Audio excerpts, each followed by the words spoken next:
This is the Rock My Branding podcast, where we take short, sweet looks at branded podcasts. This episode, The Real Python. Real Python provides tutorials, videos and courses to learn Python, a high-level programming language. So it will not be a surprise when I tell you that the Real Python podcast is about Python. Hosted by Christopher Bailey, who is an avid Pythonista and creator of video tutorials for Real Python.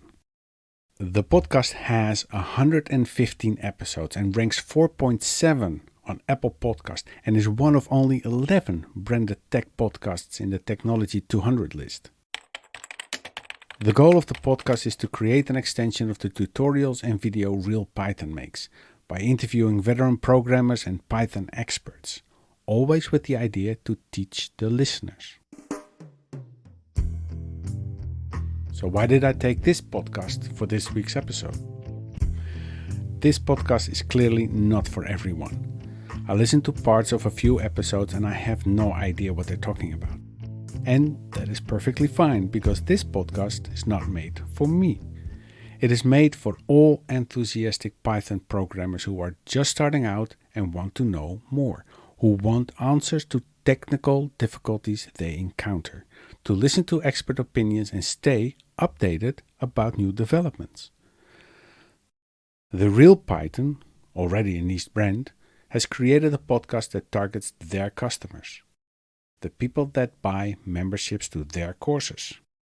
And these customers and potential customers love it.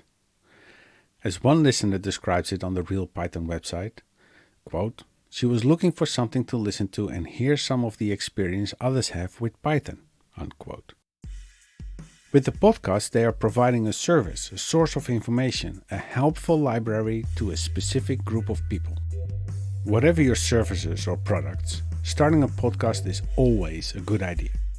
Even if you work in a specific niche with a relatively small group of potential customers or clients, they are your people and they will welcome the information.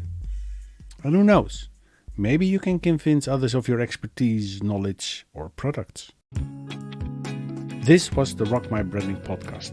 I hope you enjoyed this episode. Next week, we look at The Invisible Scene, Tommy Hilfiger, the unsung stories of black culture and fashion.